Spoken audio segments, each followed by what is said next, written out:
As much as authors would like to believe that writing is this pristine art form, I am sorry to bust your bubble. There's a science to writing. Yep, there's a science to writing. And today we're going to learn how to write the perfect chapter by implementing these 9 elements. Let's go.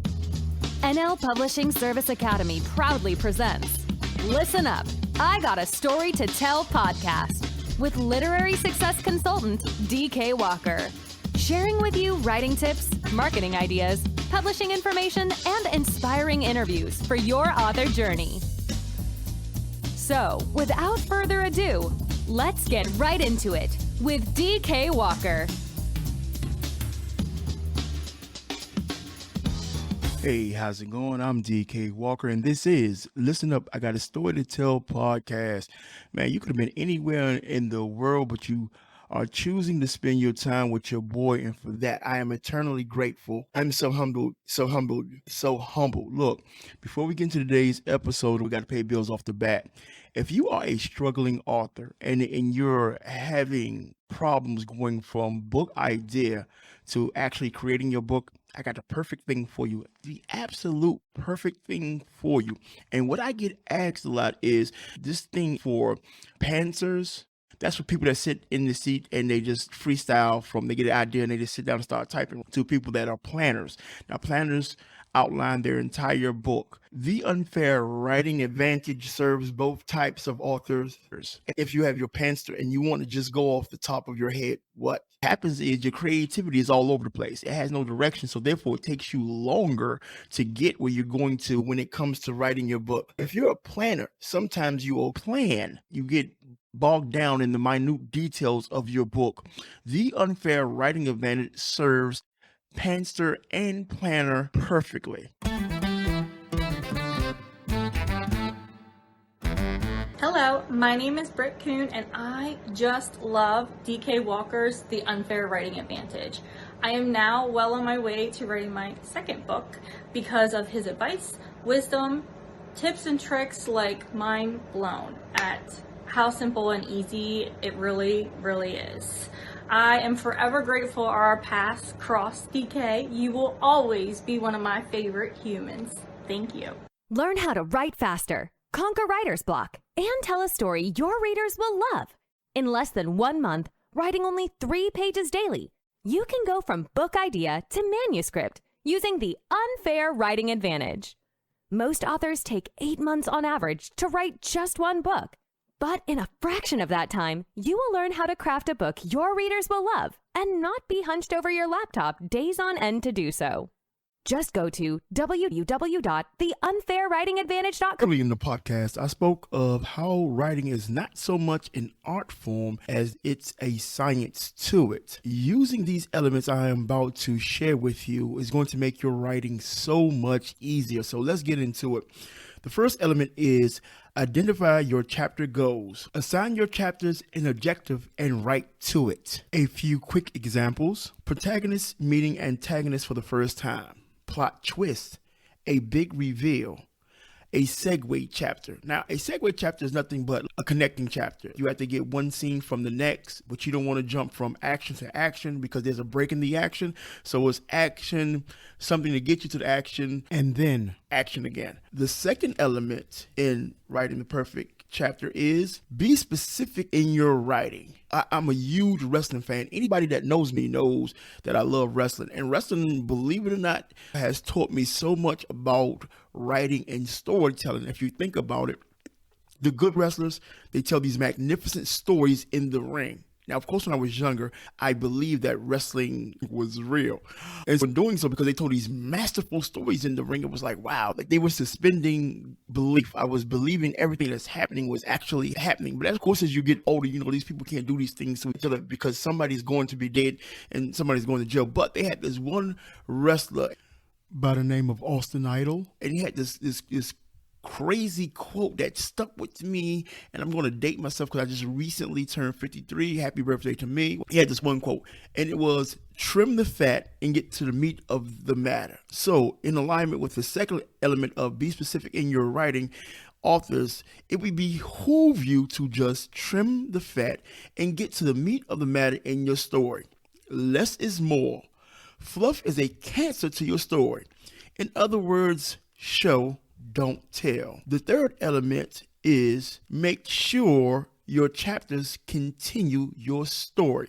The easiest way to not have plot holes in your story is to make sure each chapter connects to the last chapter. It's easier for readers to follow your story when the current chapter that they're reading is built upon the last chapter.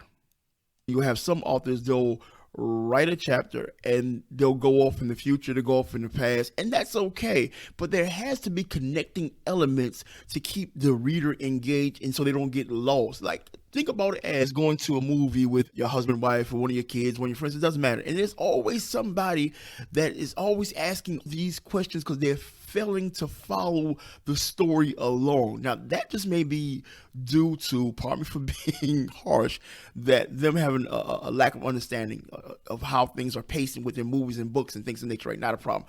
Or it could fall upon the director, and in our case, the author, to properly take them along the journey so it's easy to follow. So authors, do your doggone self a favor, make sure that each chapter builds upon the last chapter so readers have an easier time to follow along.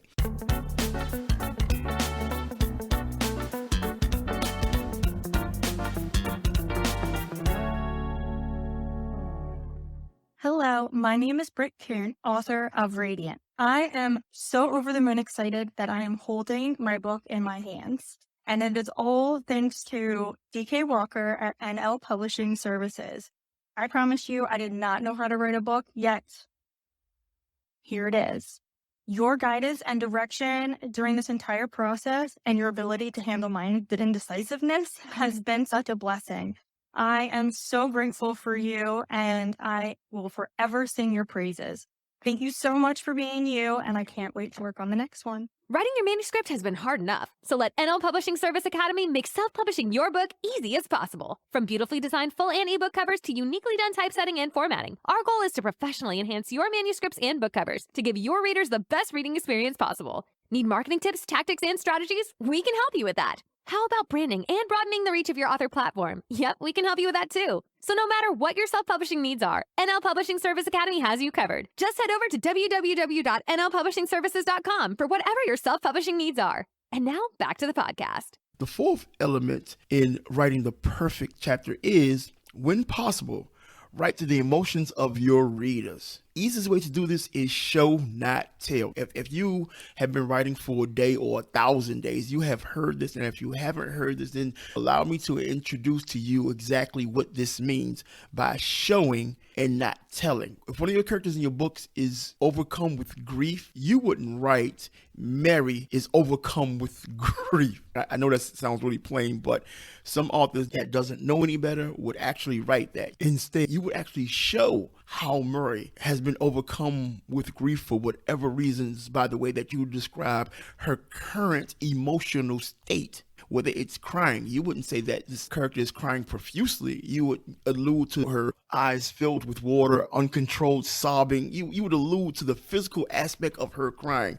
Same thing with one of your characters being aroused. You wouldn't say that Tommy is aroused. You would give the indications about his movement, the heavy breathing, the stiffness showing in his gray sweatpants, things of that nature. You get what I'm saying? Or say that you may have a character that's suffering from depression. You wouldn't just say that character's in a depressed stupor. You would give them the physical attributes that would allude to him being in a depressed state of mind. So therefore, the readers would automatically know that this is what this character is going through. So that's the easiest way to show, not tell, to actually give the characters those characteristics of what they're going through, making it easier for the reader to follow along and then make that emotional connection. Because if I'm reading that a character is going through something and I've grown attached to that character, then I become emotionally invested. And the more emotionally invested that a reader is, the more likely they are to not only finish your book, but become lifelong fans. The fifth element is always inject excitement into every chapter. If you're bored writing it, readers will be bored reading it. Excitement is the secret sauce that turns readers into addicts over your books. The sixth element in writing the perfect chapter is keep your chapters under 4 pages. This is something I borrowed, as I do the air quotation marks because you can't see me, from James Patterson. If you're a fan of James Patterson and his books, one thing that will stand out to you above his masterful storytelling is just how short his chapters are.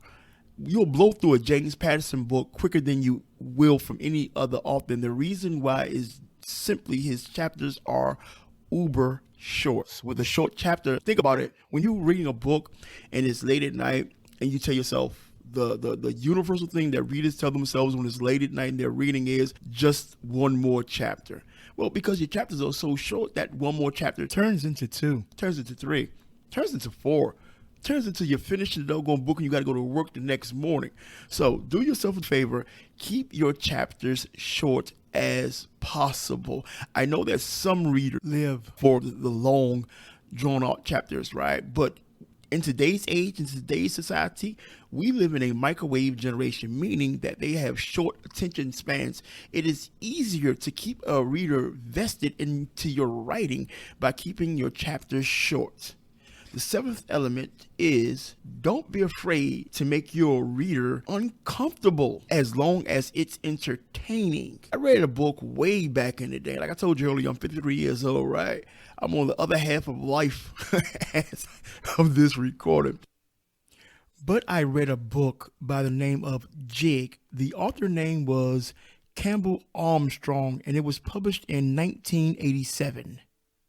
Great book. It was an espionage book, and as I'm reading this book, it's painting this scene of kids getting on a bus. It's a school bus full of kids.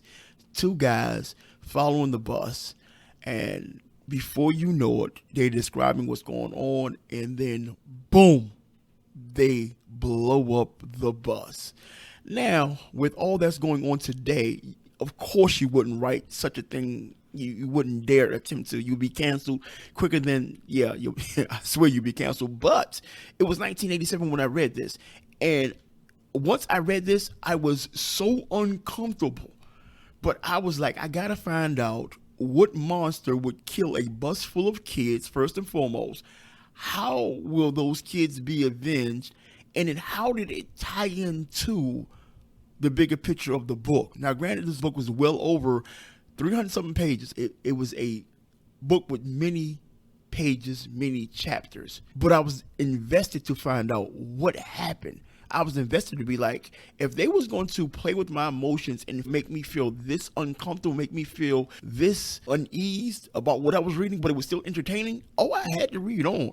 I promise you, I had to read on. Once again, we live in a different time and age. Please don't attempt that type of writing, but get as close as possible. The 8th element is do not write past your chapter goal. Once reached, bring your chapter to a close. Why?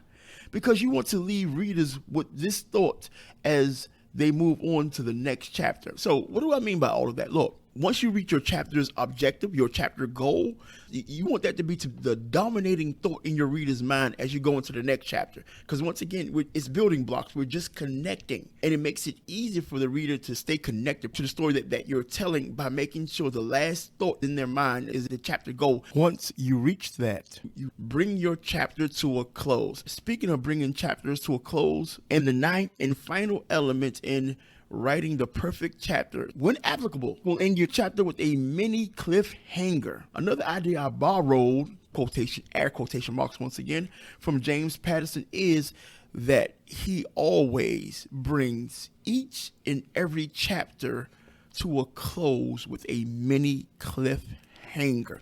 Look, when I tell you that writing, I will concede the point. Yes, writing is an art form, but there's so much science that goes into writing. If you just pay attention to the details, the devil is always in the details, and it's all right. Sometimes you got to pay attention to the devil because he's in the details, and that's what hooked the readers. When you, in your chapter with a mini cliffhanger, you guarantee that the next chapter gets read. Okay, so let me really paint this picture for you.